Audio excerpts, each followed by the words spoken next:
Welcome to the podcast. We talk about all the things that are hidden in the shadows. This is Isaac. This is Megan. And on this long-awaited episode that we've had on the show for a little bit, I know we've been absent, and especially this month of spookiness, but we have been dealing with things, but also a lot of cases have come our way and a lot of new information. But a lot of the last investigation we did really established, how do I describe this? Not a new ability, but I didn't know I could affect nature this way. Yeah. Yeah. And we'll release that clip on Hidden in the Shadows Paranormal.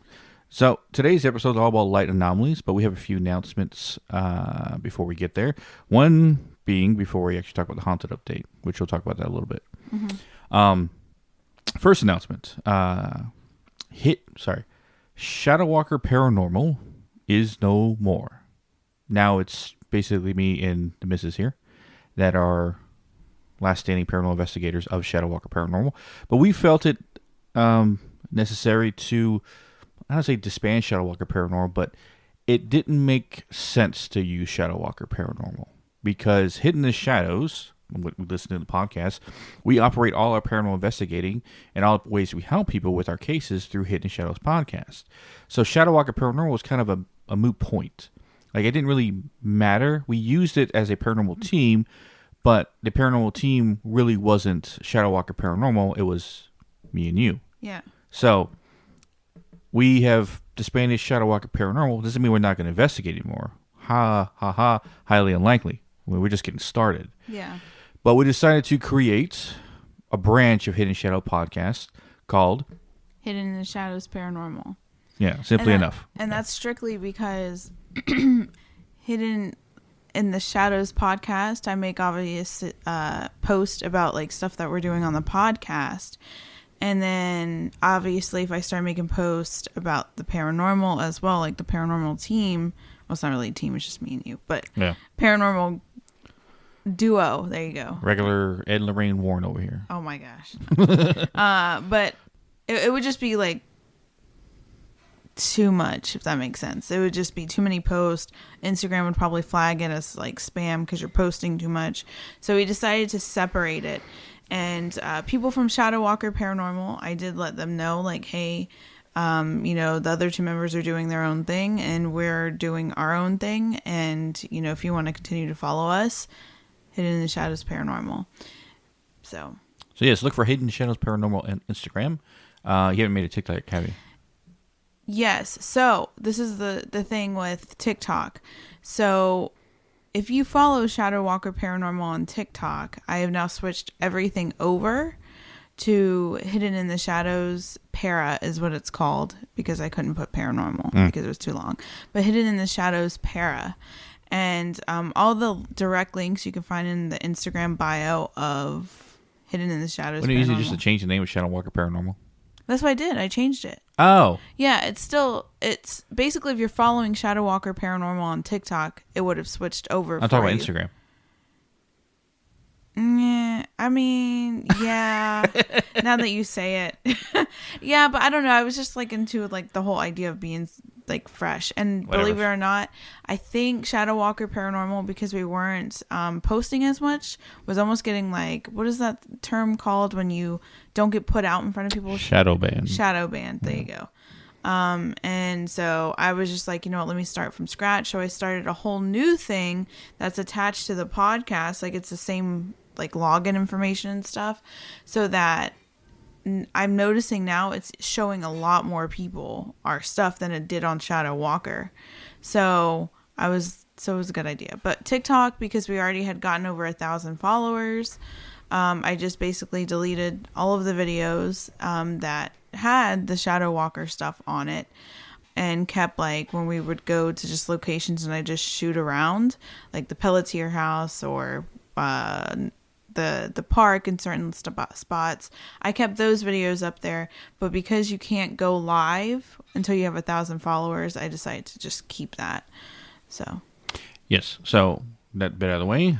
Second point of news, not an update, but I know we've been talking about Shadow Walker Part 6 and figuring out when we'll release it this weekend. This is This episode you listen to Thursday, so Shadow Walker Part 6 is coming out Saturday. Yes. That you can listen to over the weekend. And then we'll tell you what we're doing next week at the end of today's episode, which is something a lot of people have asked us for in the past, but we finally get around to it now. And it's going to be a 2-parter probably. Yes. Because there's just so much. So, the final thing, the Haunted Update. Yeah. Now, it's not long. We weren't there very long, but it is very, very, very impactful. And like you said, Megan will be sharing the footage of what I was able to do on Hidden Shadows Paranormal. Now, something I've been focusing and it's when I say thinking about, something I've been focusing in trying to, because I've had in my moments of meditation, I had imagery of seeing 3 points of energy, like a triangle, and in me focusing my ability through those 3 points, and then generating some kind of vortex or portal probably to pull an entire area more massive than I ever pulled before. Or more finite, let's say that, more finite. So, we tried it out at the park that we've gone to a couple times. And Megan actually, I don't say has a new ability to her own, but I kind of put a final blessing on the land just to ensure that nothing can really ever come back. But before we get to what she did. So we were at the park. We walked it during the day. If you saw our live Hidden Shadows podcast, you saw us walk through it. And then when the night fell, we guys couldn't see anything anymore, so we kind of cut off the live and kind of recorded through the body cam. And we stayed in the field. There was no reason to go on the trail. Everything we took there was maybe 2-3 things, and was really nothing wasn't really nothing there left. So this is why I wanted to try it out here. So I focused one point. I focus one point of energy at one angle, another at another, almost like putting a spear in the ground of energy, just to put that there, and like almost like a marker point, and then one in front of me, creating kind of a triangle. And then using both my hands, focus the energy from both sides and connecting all 3. And then when I did that, this is the weird part. The wind kicked up. Now, granted, it was stormy that night or the day before, so there's a little bit of wind in the area. But what happened is like nothing natural supposed to happen. What happened is I left both my arms in the air to focus the energy in, and the wind started kicking up so much it was like almost like we were in the middle of a tornado. And it was not that much. It sounded like it. It sounds pretty impactful. It was a lot of wind. Let's say there's a lot of wind. My God, tornado. And it sounded like it. When I was listening to the audio back, I was like we're in the middle of a hurricane winds, right? Okay, hurricane, yeah. I can see like that. blowing really hard. But it felt, because the energy felt like, or the wind felt like it was lifting up my arms and blowing through my arms. It was the weirdest sensation. Mm-hmm. And then while I felt like I had it, like everything gathered up in one point, I reached out my right and grabbed the rest of what dark energy there was left, which wasn't much. And then, of course, I put it in the ring like I always do.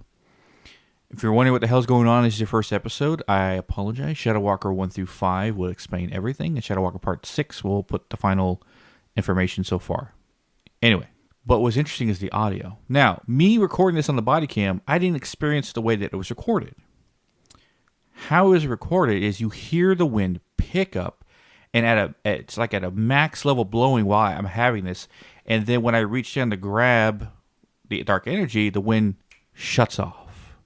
Like someone just flicked a switch. In an instant, yeah. Within an instant. It's like it's going like massive hurricane winds off. And the reason why I even looked at it because when Isaac was pulling, I saw flashes of light. And it was so quick, I was like, whoa, did I even see what I just saw? Because it was like 1, 2, 3, right? And it was this almost like neon purple light. It was like 1, 2, 3, right? And it went kind of outward in front of Isaac and into him. And so I was looking back on the body cam to see if maybe we caught it, and it wasn't caught. So I'm wondering if maybe I saw it in my third eye. Maybe I was actually seeing the energy. But that's when I noticed the wind, and I was like, oh, dang, I don't remember it being that windy. Me either. I remember like, feeling wind underneath my arms, but not that level. I was like, wait a second. And then as soon as I saw him put his hand down, it stopped on a dime. And everybody I've sent it to so far, because I was like, is this natural?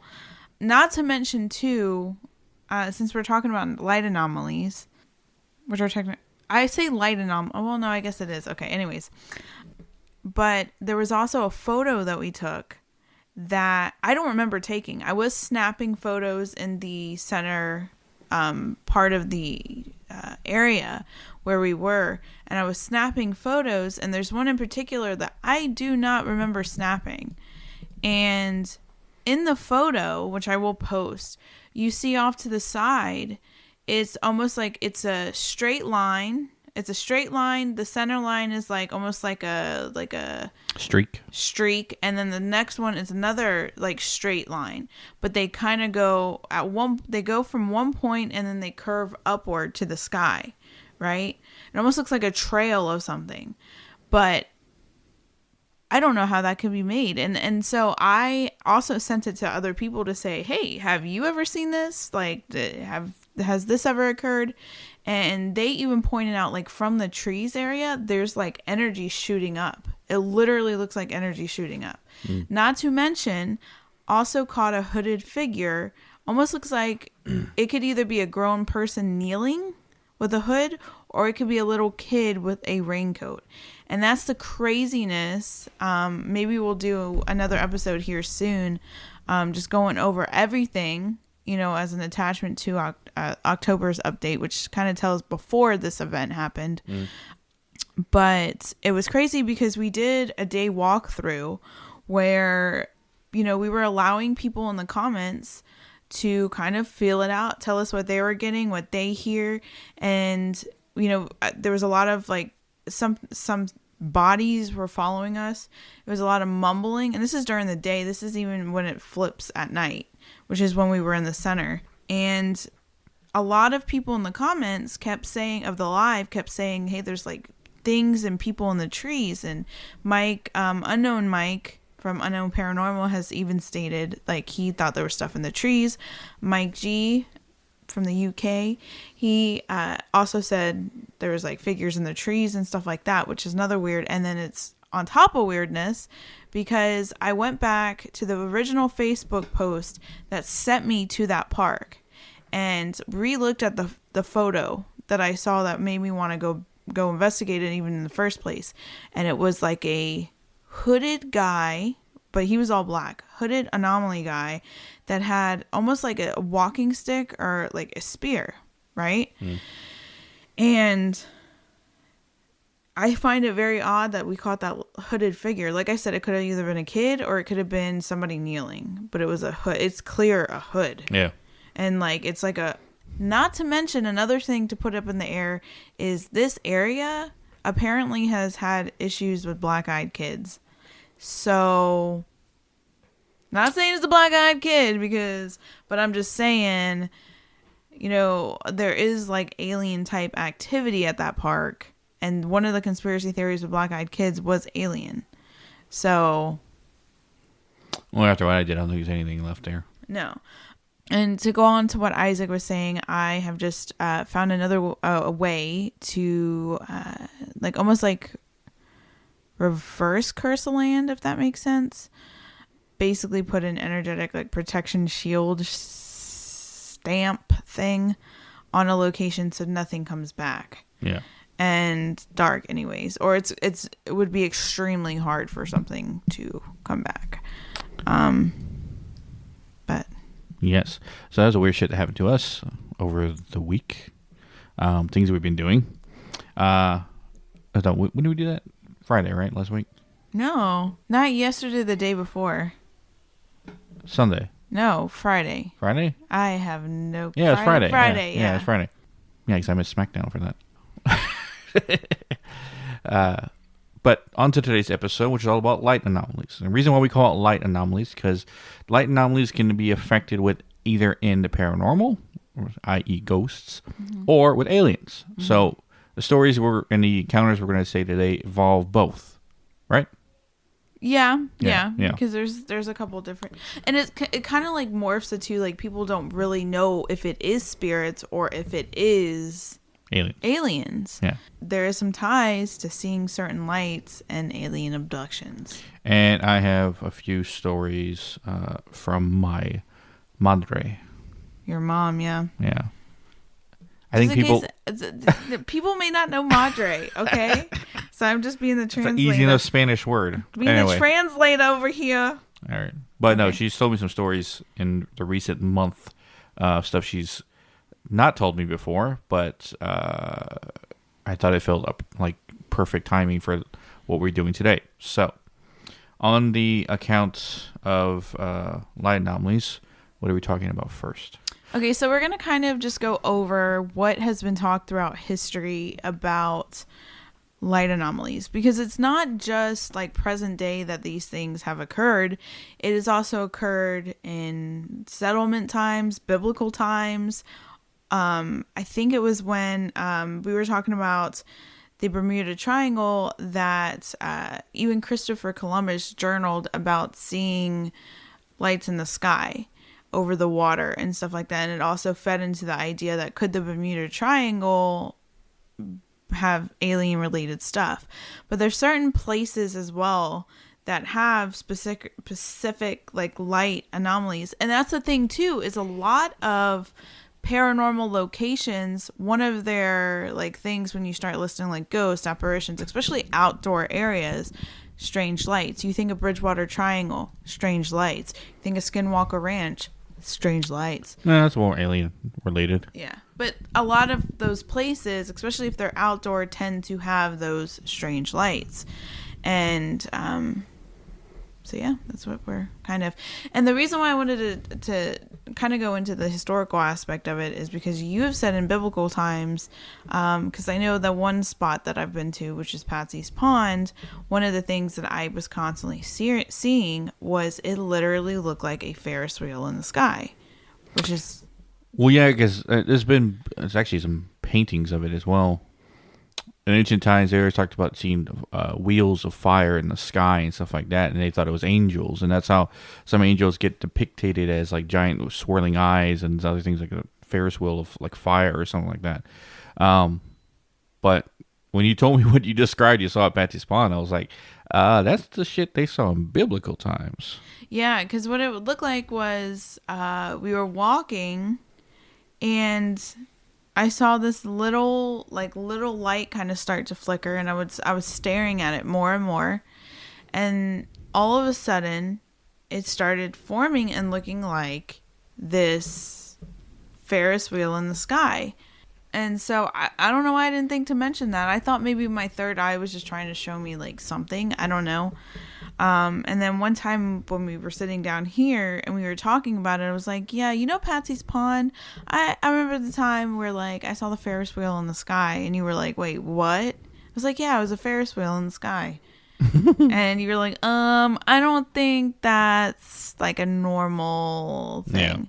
Yeah. But yeah, so you know a little bit about a spot that's located in North Carolina that has funky lights. I mean, there's famous light anomalies across the United States and the world, but one of the top 5 famous locations for light anomalies is the Brown Mountain Lights here in our home state.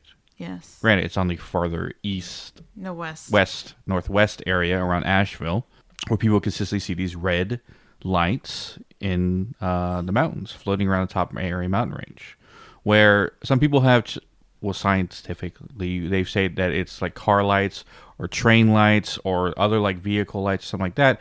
Even at the time they did the study, there was no trains, cars, or anything like that. And the lights go back to when this land was first discovered in the 1700s, right? Mm-hmm. There's been stories of lights in the sky, in the mountains at that point in time. So long before vehicles were even invented in this country, they've been seeing those lights. And there's different stories of reason why. There's actually a song about the Brown Mountain Lights. Mm. I've never heard it myself, nor do I remember the artist's name. But the Native American story is that after a great war between certain tribes, the men who died in that battle, right? Mm-hmm. The wives of those men were looking for their bodies. And they carried lanterns to look for their bodies on the mountains. And those are the spirits of the lanterns you still see, those lights. Oh, wow. That's a Native American story. Whether it's true or not, that's one of the many stories. Other was like a hunter. This is what the song is about. A hunter, a famous hunter during the 1800s, whatever, was hunting certain kind of animals in the area, and his servant was told to look for him if he didn't come back in a week, and he didn't come back in a week. He disappeared on the mountain, and his servant went with a lantern looking for his master, and he felt he could not stop looking for him, or felt like he shouldn't stop looking for him or he had to keep looking to him until he found him. And so even in death, he's still looking for his master. Hence why you see the light in the mountains, right? So there's been a lot of stories told of why, ghost stories told. There's even been reports, supposedly there's an alien base in the mountains, and that's why you see the lights, because there's alien ships coming in and landing and stuff like that. And just to kind of give you an idea, this is the Appalachian Mountains that we're talking about. Yes, which already has a history of its own. It's in the Appalachian Mountain Range. Mm-hmm. So it's not all in the Appalachians, but it's in the range. There is what's a geologically example of or explanation of what causing it. Supposedly there's some thrust fault lines in the area that can generate light. Supposedly, kind of like how they always blame like alien ships on swamp gas, right? Oh, you see the lights and that's swamp gas, right? Mm-hmm. When it's a rare thing to occasion. Or ball lightning, like they call it. Yeah, but whether it's aliens, supernatural, right? That's still the mystery. Now, there have been alien sightings in the area and also Bigfoot sightings in the area and stuff like that. But the way the lights look and the fact that they always seem to appear in the same places at the same times would make you think natural, right? That's something of the air or something of the land that's causing it. Because it's not like something that can't be measured. It can be because it keeps repeating itself. It's the same time every... I don't think it's the same time. It's the same place. Mm-hmm. So that's why the ghost stories and stories. Like more, that would make sense with the residual. Yeah. So there's, like I said, been different stories told of why you see the lights in the sky. But there is far more stories about the Brown Mountain Lights going on. But I just thought we'd talk about that because that's like where we're from. And we could technically go see. Yeah. That would Granted, be it'd be much of a hike to get up there to get to the area where you can see them the most. But it'd be interesting to see what we could feel from that place. Yeah. That would be an interesting thing because there's a lot of stuff going on over there. Was that a 4.5 hour drive? No, it's further than that. Yeah. It's like 8. Hey. Because we're going across North Carolina. That's right. But that's actually been a place that I've wanted to just vacation to just because it's fall time. It's like... Or they're flying there. Granted, the flight would be like an hour, but it's faster than driving. Well, yeah, technically, I guess flying would be better. But... And that's the thing, too, is like the scientific, I guess, backing of seeing all of these lights is ball lightning, atmospheric anomalies, meteor showers that just create unusual light displays is what they're saying occurs from it. But the thing is, like, you take our experience that we experienced at the park. I can't explain those lights that we saw. And that's not even including the lights that we were seeing at the park. Yes. But I just remember one more thing before we go into talk about the lights in the park. One of the many reasons, but the real big reason people thought about the aliens with the Brown Mountain Lights, and why there's an alien base there and all this, because there was a guy, can't remember his damn name, right? This is bad research on our part. But there's a guy, and anyone who is a master at the Brown Mountain Lights knows exactly who I'm talking about, or you can go look at it yourself. But there's a guy who lived up there, right, in the cabin and stuff like that. He built a shop where he gave tours to people. And supposedly, according to this guy, one of his many hiking trips, he found a cave. In this cave, he found alien beings that had a whole base there. That it was like all distinctively looking, like real nice, and they actually brought him in and showed him stuff. No, he was abducted. Yeah, he was abducted while he was up there, and they brought him to that cave. And they showed him like all of this, and they took him out of outer space, and they told him how the world or universe was created, blah, blah, blah. And for him to prove it to other people that he did, they gave him one of their dead. Gave him an alien body. And he has that alien body. He put it on display in his little, come look and stuff like that. Gave us tours and stuff. What? Yeah.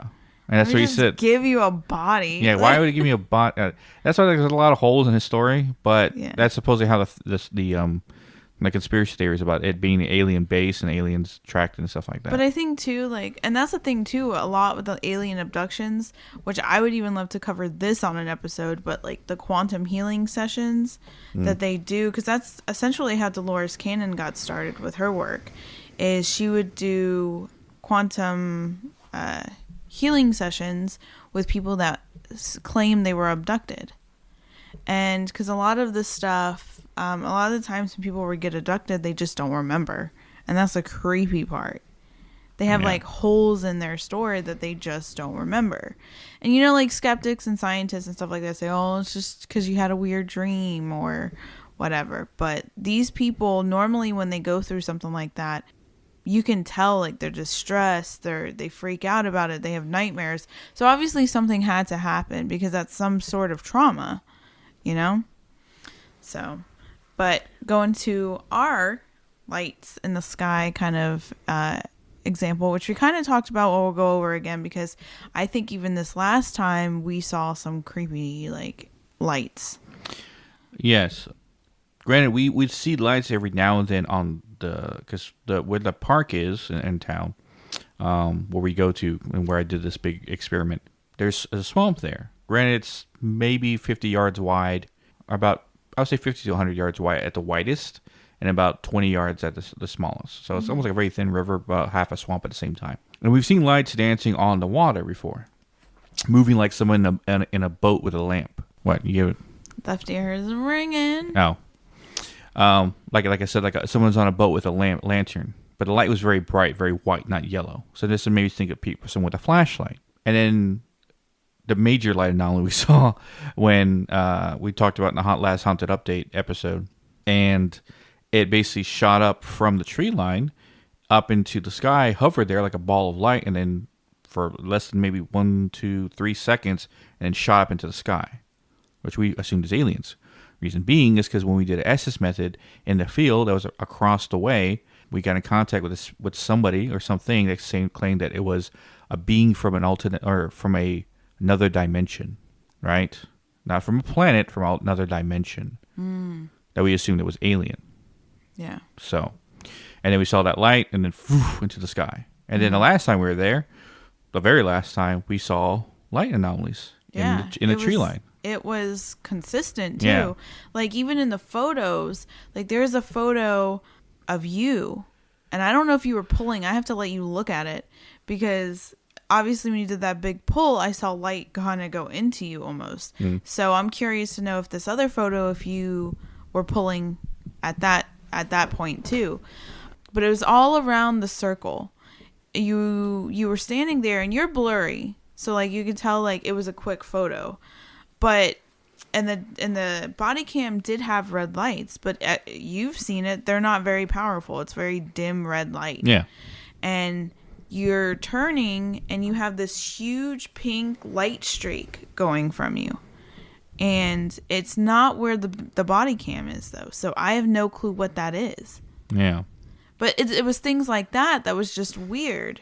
And so I don't know if that was maybe visual representation of maybe the energy that you're emitting off or doing or whatever. But, and then too, like talking back to light anomalies, you know, like orbs technically are considered that as well. Orbs go back a long ways with paranormal hunting, but most of the time people ever saw orbs ever through pictures, like capturing. Granted, you would see orbs in like almost a blink of a light, like in certain areas, but normal times you caught them on film or you caught them with pictures. Yeah. But I thought that was interesting that the park, you know, because it even correlates to what, you know, we were getting on the spirit box when we were doing the session about the interdimensional beings and stuff like that, because they, you know, said they were going to show us what was coming through. Yeah. And so that's creepy. But I thought we would move on to one specific thing. So I have been sucked into, and that's why I've even wanted to cover this episode, I've been sucked into the newer episodes of Unsolved Mysteries, right? There's a new Netflix show. We're not sponsored, don't worry. But basically, because I used to watch it as a kid a lot, the older episodes. And there was one particular episode that talked about this string, basically, of 911 calls from March 1994 in Michigan. And over 300 calls got put out to the police station talking about these lights. And so I thought it would be interesting real quick before we continue on to play some of the 911 calls so you can hear it. We were just wondering, have you heard anything about these lights that are flickering up here in the, what is it, the southeast area? It's like a group. It looks like a string of Christmas lights that's way up in the sky. And we wondered if you had heard anything about it. Not a thing. Wow, you might ought to have somebody take a look. It's different. I've never seen anything like it. I don't know. It's strange. But it's right out east-southeast. It's way up. And it's just like a circle of a lot of different lights flickering. And it's different than any airplane. Okay, your address, please? Well, we're at 354 Country Club Road. Okay, and you say, what direction is it? It's, looking out the front of our house, it's, Daryl, what direction did you say that was? East-southeast. And that's when you're coming down 16th Street, right to Country Club Road. If you look to your immediate, just to your lower right, they're right there in the sky. This is something we've never seen before. Okay, we'll have somebody check it out. All right. Thanks. Mm-hmm. Bye. 911, you guys busy? A little bit. I call that's not a real emergency. We just called about the UFOs, we thought. Mm-hmm. They're out there. They ain't airplanes. Yeah, we've got a car on the way over there, let's see, right now. We've got a couple other calls. Really? They see them too? Mm-hmm. Where are they now? I mean, are they... They're just kind of hanging there. They came up as a group and then they kind of split. I bet some kind of hot air balloon or helium balloon with lights on them. Okay. They ain't airplanes. Yeah, we've got a car on the way. He was coming from the downtown area, so he's... They're kind of hanging in the general area. It's like maybe the wind might have broken them apart like they would be balloons, maybe. I don't know. Okay, so we got a call from Stratford Way, and that's where he's heading first, and then he's going to head over to yours. Okay, yeah, they're dead south of us now. South of you? Yeah, we're on 16th Country Club. Okay. All right, thanks a lot. All right, thank you. Central Dispatch? Yeah, this is a non-emergency, so feel free to cut me off if something comes in. And I feel kind of silly calling, but my son insisted that I call. Is there any Air Force airplanes or helicopters flying around in Allegan or Ottawa County tonight? Well, we've had reports out Stratford Way in that area of lights, and they're checking it out. Stratford Way? Yep. Now, where would that be? We're right on Ottawa on the county line. Yeah, it's down in that area, right It is? by Holland City. Pardon? Right down, it's by Holland City. Okay, because he saw them heading southeast of the county line of Ottawa and Allegan, probably right on the Kent County line, I would imagine. Okay, yeah, we've got them checking it out. They say it's something to do with radio towers down in the area. It has something to do with what? Radio towers down in the area. They were in the air. Why don't you tell him what you saw? Okay, I was at a real high hill, right on the county line there, and it was like at a 45-degree angle to the ground. There was like probably 4 or 5 lights, and they were all flashing right in a row from the top all the way down to the bottom. And it was sitting there for a while, and then it leveled off, and then it moved southeast. It was up in the air quite a bit. Okay, yeah, we got an officer down the area checking on it right now. Okay. But Okay. It took off real fast. Okay, yeah, we'll let them know. All right. Okay, thank you. And it's a pretty strong return.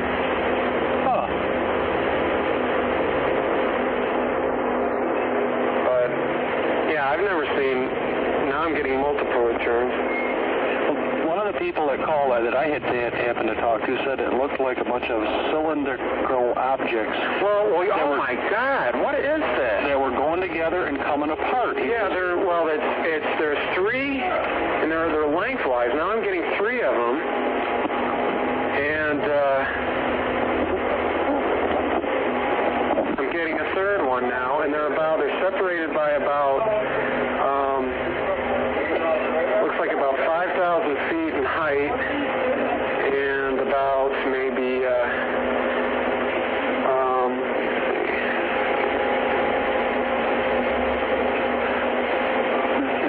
An officer just sent me a message here. He says, About maybe they're separated by about 50 kilometers.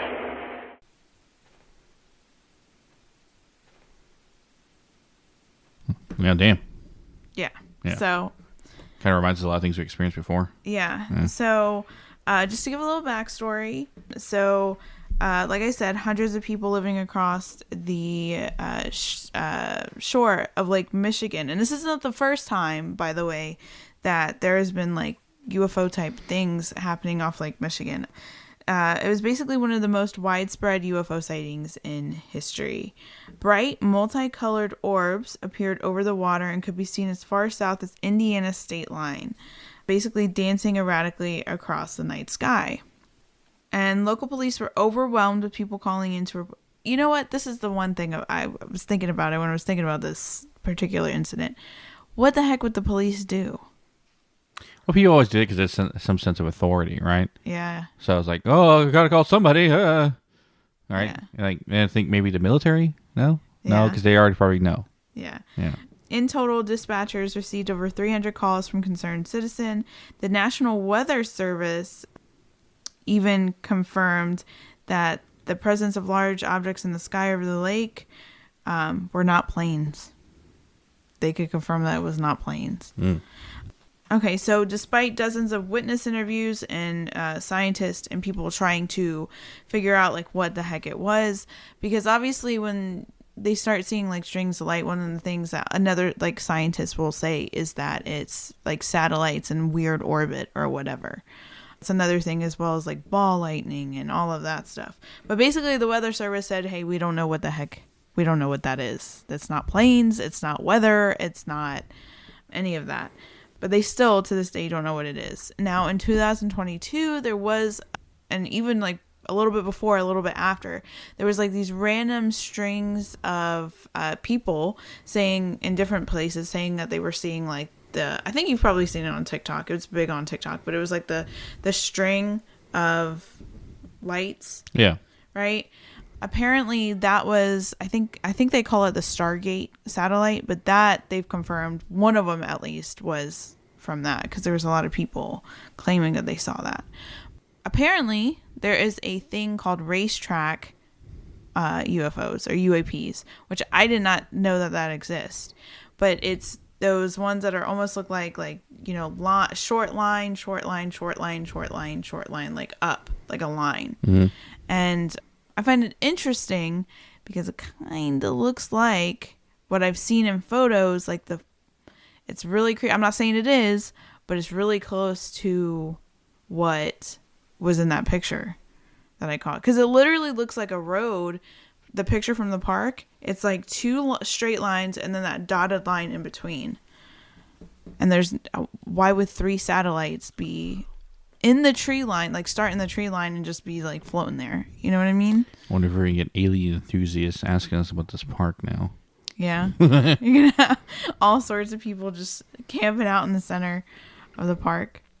Yeah, because I mean, granted, we were there twice before, but until we did an SS method trying to contact, with reason trying to contact an alien, possibly alien creature, as when we first saw that light shoot up, like they were camping out waiting, like it was almost like a satellite. It was like their cell phone signal. Mm-hmm. They left that light there. When the conversation was over, that's when it shot up into the sky. Yeah. Because after that, I remember that Mike said he lost, like all he heard was static after that. Like there was no sounds coming through. Yeah.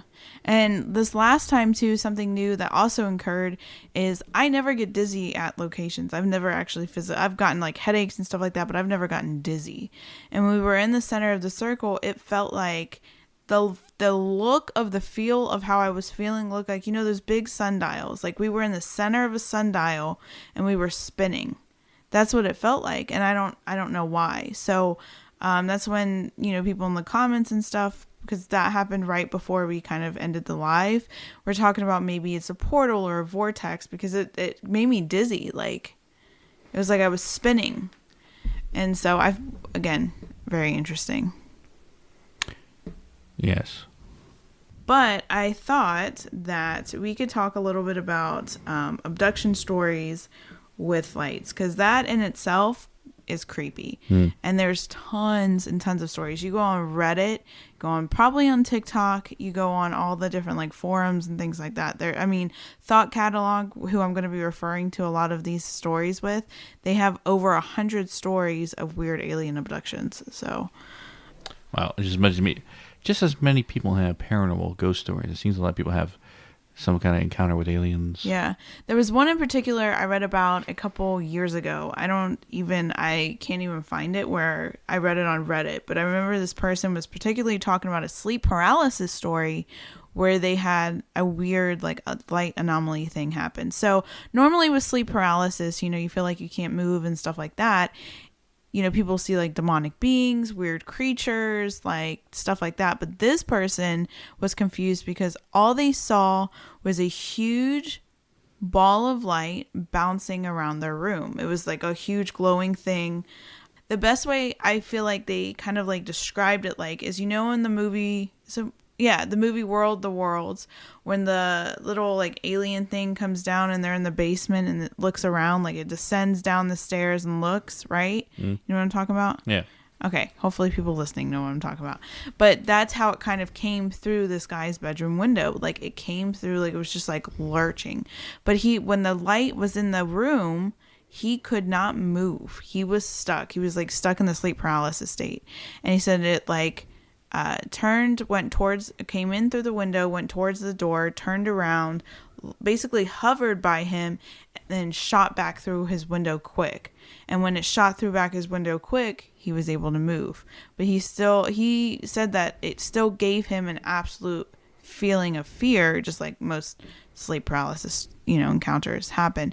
But he said he found it weird because he didn't really find that many stories about a light connected with sleep paralysis, but there is some weird light stories. So there was like I said, an article by Thought Catalog that went into detail about specific alien abductions, over 100 stories. So, but this one in particular I found interesting, and like I said, from Thought Catalog. So it's called the Gundai McKay alien abduction. So it was 3 different people that were involved in this story, but the one that was abducted was 22-year-old Amy. She was abducted out of the window of her lounge room by some sort of flying craft. Her husband Keith had gone to bed while her friend Petra stayed to read in another room. Petra was abruptly disrupted by a blinding light coming from the lounge room and the sound of shattering glass. So again, this is a light. This is not even like a thing or an arm or like a tentacle or anything. It's just light.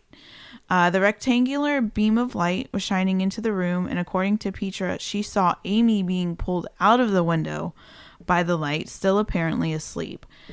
Keith then woke up, and both he and Petra searched the house and surrounding area for Amy, who was nowhere to be seen. Keith eventually called the police. Amy, this is the creepy part, and this is why I can't, I'm cool with the idea of aliens, but this is why I don't like the whole abduction thing. That actually terrifies me. Amy eventually turned up miles away with strange marks on her inner thigh and bizarre excessive body hair growth that she'd never had before. And her husband literally saw her before, like moments before. And he said that's not normal for her. So what the heck happened? Could you imagine that? Maybe, I don't know. Like missing time. That is so crazy. And okay, so another story that's actually widely talked about and was also talked about in this in particular thing was called the Travis Walton abduction. Yes, the Fire in the Sky movie. Yes. Yeah, which I saw when I was a kid. Really? And? Yeah, I was fucking scarred. Yeah. Really? I haven't seen it. I saw it when I was 4 or 5. So... Well, I didn't actually see it. I saw scenes from it that scared the shit out of me. Really? Yeah. So, like, with everything else, he did have a lot of, like, backlash and people poking holes through his story, or trying to at least. But this is kind of like his backstory. So, he was one of 7 men basically working in a forestry team in Snowflake, Arizona, which I got to give props to those people that like stay all the time in woods, like forestry teams, park rangers, because you probably see some strange stuff. So basically, he was headed home from work one night. The team spied a blindingly bright light. They thought it was like a plane crash or some kind of crash, so they drove over to it. But when they saw it was not like a plane, Walton was the guy that jumped out of his... Hey, you see a bright light in the sky and you follow it and you see a craft, don't jump out and investigate. Just like turn around and go somewhere else, because apparently this guy was like, nah, I need to see it up close. So he goes up to it, and a bright light shot from the UFO sent this guy floating into the UFO, and the remaining 6 crew members panicked and drove away from the scene to get help. So they just left him. It was like, yo, we're not going to try and rescue him or try and get him out of the UFO. But could you imagine? Yeah. Like just going with somebody and seeing that? So around 7:30 p.m. is when one of the crew members had called the police.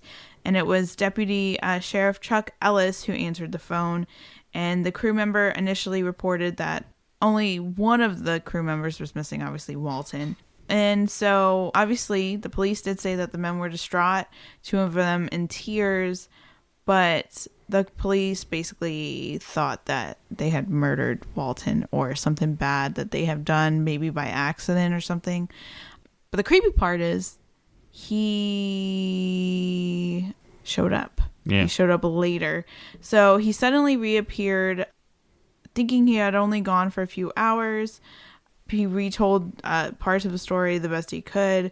He basically said he was interrogated by 3 creatures with bald heads and huge eyes. He apparently encountered many different creatures on the craft, performed experiments on them. That's another thing that creeps me out about abductions. And like I said, many people were skeptical of the story. And this happened in November 5th of 1975. And it was November 12th. So it was a good significant amount of time, November 12th, that he basically called his sister from a payphone and said that he was there. Yeah. Now, we probably did a whole episode on him and the whole fire sky thing, because there's a lot of details and stuff like that. Yeah. But just thought I'd throw him in there because it's the most famous light in the sky abduction thing. Yes. So I think it might be time to kind of creep into your mom's story, because Yes. that is not... I mean, and I heard her, before this episode, retell the story. And basically my mouth was left open because I was like... Because she is somebody that I feel like is pretty skeptical with the paranormal. She's pretty, like, it has to be very impactful for her to think it's paranormal. Well, my mom, she grew up in a haunted house. Yeah. Right? She's heard things. She's seen things. She's possibly sensitive to the spiritual realm and stuff like that. But like I said, she's very grounded in her faith and Christianity, stuff like that. So mostly anything that's supernatural stuff, like she kind of waves off. So, Yeah, that's what I mean. I should say that instead. Yeah. You said it better. Yeah. But that doesn't excuse a lot of things she experienced when she was young. So the story that she told me, like I said, a month ago, and then another one she just told me recently when I had to call her back to get reaffirmation on the story so I remember it correctly. This is what I'm going to tell you again also, because it's both lights. So when she was working with my aunt, by the way, I have to call my aunt and see what her side of the story was to the situation because she was there. But also, if I ever do a story on haunted paintings, if I ever do an episode on haunted paintings and stuff like that, I need to talk to her because her major was in art. So she actually painted a painting that has haunted my dreams for a long time now. Really? Yeah, it creeped me out when I was a kid every time I looked at it. If I describe it to you, it's gonna be something weird. But that's a whole nother story. Oh, okay. But it's my Aunt Carmen. Yeah. I call it a cool aunt because she was the goth kind of kid in high school and stuff like that. Really big into The Cure and all that. So when me and my brothers were in bands and stuff like that, she was like, "Oh yeah, you guys are just like me when I was in high school." So that's what we kind of called a cool aunt. Anyway, her and my mom and my aunt were working at I think the Dairy Queen in town. Mind you, this is my hometown, Blanco, the same town that the ranch is, the infamous ranch that I've always talked about. And they were getting off late, and they were closing. So they're closed, like they didn't get out until about midnight. Granted, it's about 15 minutes to get home, so it's not that long. But they're driving home, And the way I've described, most likely when we ever do a live from the ranch, we'll do a live at the road, and I can stop by and tell you, like, this happened here, this happened here. Anyway, there's a major creek before you go into the long stretch of road that you make a right that goes to the dirt road that goes down my ranch. So, before they got to the creek, maybe, I don't know, a mile or so, it's nighttime, mind you. Where the ranch is, how you get there. And I guarantee it still is the way it is now. Pitch black darkness. No street lamps, no nothing. It's just open road and people's, immense amount of properties. Just like fenced off areas. So, when there's a light, it's very obvious that it's there. So, my mom driving with my aunt in the car, see a light. A big ball of light hovering around them. Bright enough for them to see. And it was low enough for them to see as well. Like, hey, do you see that? Yeah, holy crap. And my aunt, who's noticed it more, she told my mom to slow down. Where is this? Right? And it followed them for a good mile or so. And it was still following them as they were making the turn onto the dirt road. Right? Following my mom, following my aunt. She's like, oh crap, it's still following us. And my aunt told my mom, hey, turn the lights off, the headlights, when you get onto our road. Right? So it doesn't follow us. So that's what she did. The second she turned onto the dirt road, she turned her headlights off. So she knows the road because she knows where she's going, but also so it doesn't seem to follow us if it is something. But it still follows them down the dirt road, like it knew exactly where they were, even with turning the headlights off. Mind you, this was like 1988, so think of a vehicle at that time. And they're going down a dirt road, and my mom says, up until the point where you make another right turn and then you make a left to go into the ranch, she remembers making the right turn, and then she woke up the next day.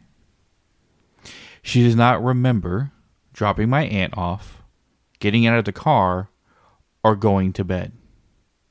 The question is, how the hell does she get in bed? Exactly.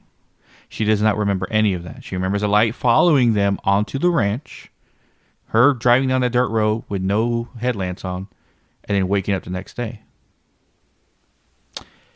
This would lead everyone to believe, most likely with majority of abduction cases we've talked about, that she was abducted. And I think the craziest thing to mention too is she was pregnant.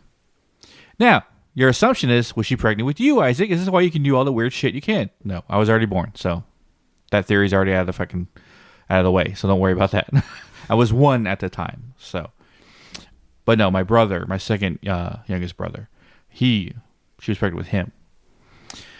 So, with all the evidence in the world, anyone who's an alien enthusiast automatically say your mom was abducted by aliens, and she was put back in her bed as if that's why she doesn't remember anything, right? Yeah, that's obvious. But she doesn't remember anything. She doesn't remember finding weird symbols on her or anything like that. We should have asked if she had because she wears makeup, if she had her makeup off. Because your mom pegs me as someone that would not go to sleep with makeup on. No, she does clean it off and stuff like that. Yeah, so I'm curious. Or was she still in her work clothes versus pajamas? Dang it, we should have asked that. I doubt it though. Yeah. Because she didn't seem overly surprised that she was still in her work clothes or anything. She doesn't remember anything. But yeah, when she told me that, I was like, holy crap. And I thought, were you abducted before I was born? Did they plant something in you? That's why I have my abilities? No, this is after I was born. Damn it. Maybe I found the answer.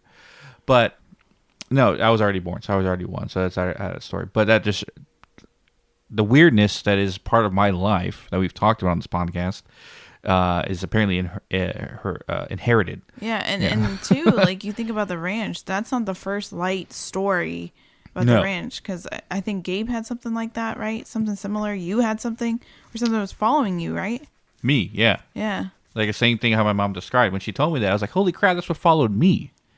Luckily, I remember everything. You didn't get abducted. No, I didn't get abducted. It followed me, though.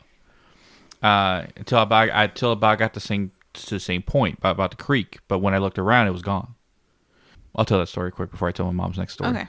I was basically getting home from work around 3 or 4 in the morning, because I used to work overnight, and the way you get to the ranch, it's in the middle of nowhere. And I see this ball of light in my rearview mirror, and it's hovering above the car just behind it, enough for me to see in the rearview mirror. And I was like, what the hell is that? And it kept following me. And this is that time before drones were even around, so it wasn't a drone. it was obviously a ball of light following me. And at that time I was thinking, is this aliens? Is something else? I even speeded up to try to get away from it. Still followed me. And then by the time I got to the turn off to the creek, it was gone. And then followed me. I looked around after I got out of the car, looking up, looking around and shit. Didn't see nothing. That would be kind of an interesting thing to maybe see if we can capture it. If we ever go back to the ranch, like stay out there at night and just like keep going back and forth with like a camera. So we're trying to bait it. Basically. Like, hey, come show up here. No, I'm just kidding. But like for our existence, what the heck?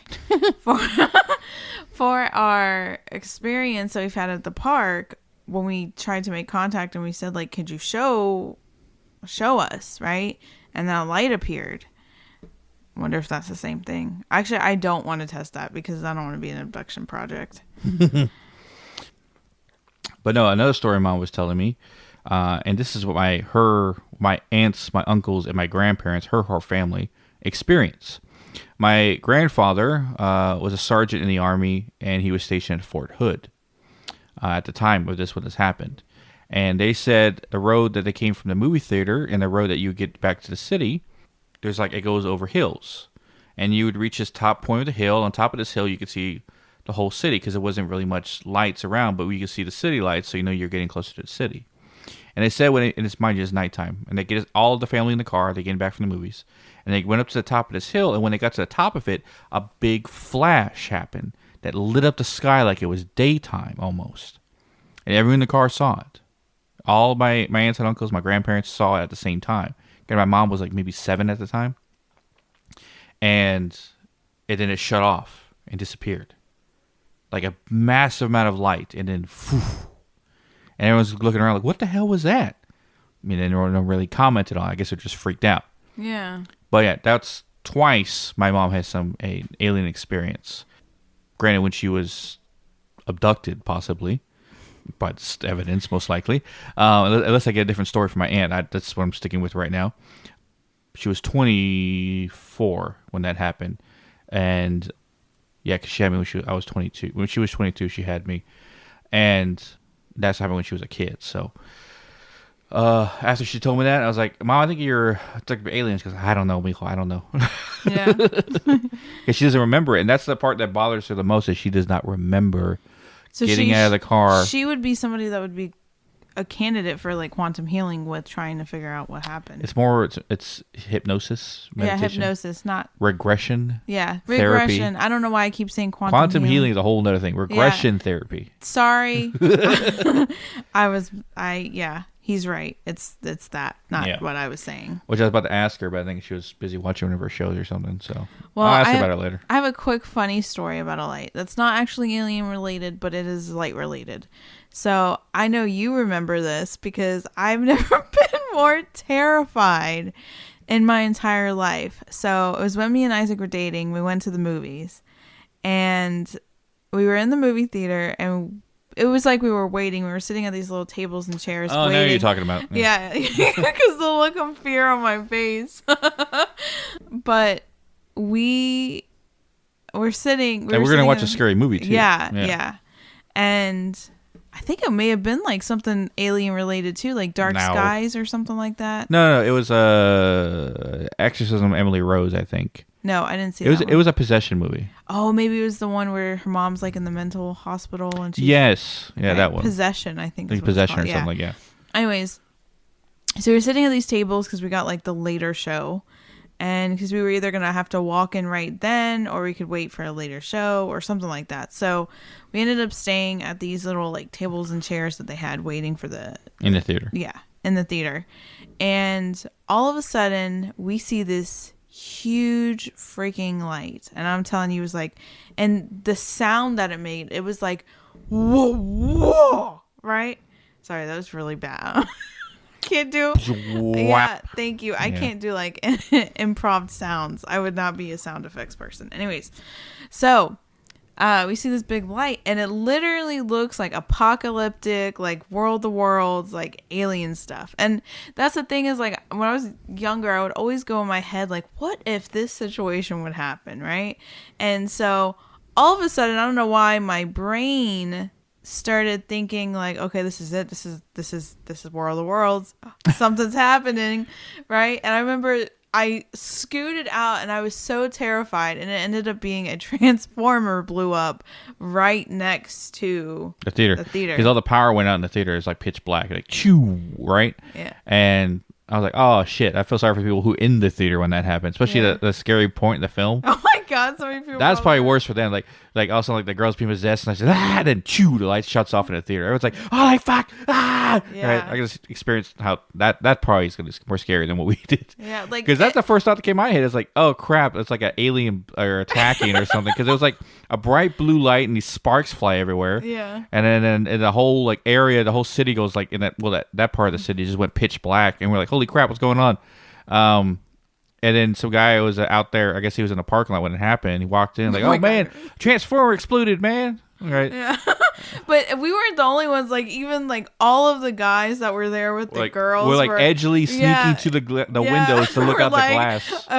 Was my video game training gonna have to come into play here? Like they were ready. They were. Yeah, look at the theater. Give everybody voucher tickets so we can come back. I forgot we came back and watched. It wasn't Possession. It was something else. We had our next date night, but I was just like in that moment I was like, what the fuck is going on? Yeah, because you even had it's not very many times that I see Isaac even go, what the freak? And they're experiencing like this, sitting there all of a sudden all the power goes out in the entire block. But the sound and the blast of it was like, I've seen Transformers explode and I've heard what it sounds like, but I don't know. They were small. This was like a big one. Yeah. But I just thought that would be a funny way to kind of like end that little abduction area of topic, because terrified. But I don't really like alien abduction stuff. Like I don't like the probing, the idea of like probing and experiments and stuff like that. I just don't like that. It'd be nice if they abducted you, fixed all your ailments, and threw you back. Yeah, like, hey, fix my back and my knees, please. Yeah. But here's the thing.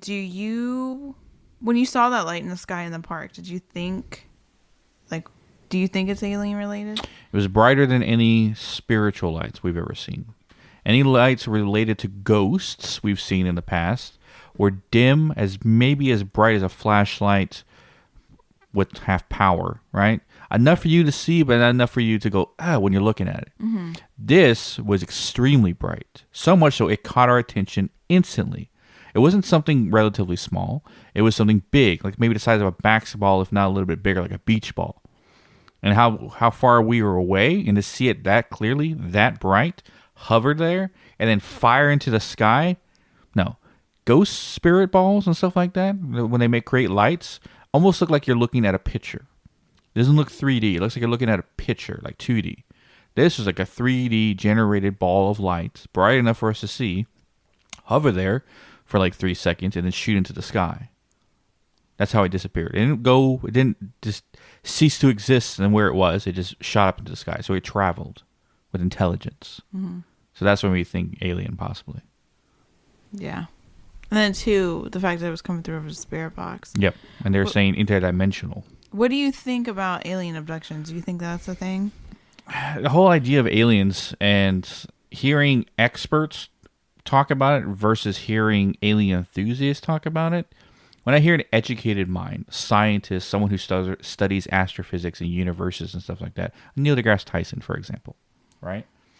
They always talk about the idea that why would a race of beings so intelligent enough to travel through space from light years in distance, care about what some primitive species that are fighting each other over simple things of what religion is right or what color skin you have, right? Why would they even bother with us? When they probably look at us and go, these things are they're primitive. They're animals, mm-hmm. right? There's no intelligence here. Why would they bother? Maybe just to watch us entertain us. But that's guessing with best case or best interest, right? And not every being in the world, the universe, that intelligent would have best intentions in mind. So that's a counterpart or counter argument to that theory. If aliens are coming here to abduct us, those aren't the ones that possibly, if you go with the theory that we were created by the Anunnaki, the human race, right? They're not, the aliens that are abducting us and studying us aren't the ones who created us. Maybe they want to see what the Anunnaki created, how these species are still striving today. This is supposed to be a throwaway species, right? Just to mine gold and then throw away. They weren't supposed to last this long. They weren't supposed to last this long, and now they're creating buildings and possibly able to leave the planet. They're like, some of that intelligence is left over. So maybe that's what they're fascinated about. But the fact that I heard Neil deGrasse Tyson make a good point. We're able to take pictures on Mars, right? An entire landscape of Mars. Our telescopes are able to shoot, millions and millions of miles into the universe. And yet we've caught not one spaceship out there. Not one. Nowhere. But we're catching tic-tac size spaceships and seeing things in the sky here on Earth. That's like, it's either the theory is that that's us, like we're doing that, like we governments or some secret organization is putting fake spaceships in the sky that look somewhat like how we generate it, or they're not traveling by conventional what we degree travel. Like we degree travel as moving from one point to the other. Like a car, like goes from one part of say the country to the other, you have to travel that distance. That's how we see travel, moving from one point to the other. And that's how we assume travel through space would work as well. Granted, very, very, very fast. The faster you move, the farthest more space you can go. But what if their travel is not like that? What if their travel is simply moving from one place to the other with folding space and time? So that's why you can't see them in space, because they're not traveling the same way we do. They open a wormhole, or they go through a higher dimension, or there are higher dimensional beings moving lower, and stuff like that. Maybe they have a whole other way of technology that we assume, us being the lower level creatures in the world, lower intelligence compared to them, see travel as, you can only move from one point to the other by going that direction. And they're like, no, you can just simply open the door and walk right through. Right? Maybe their technology is far advanced like that way.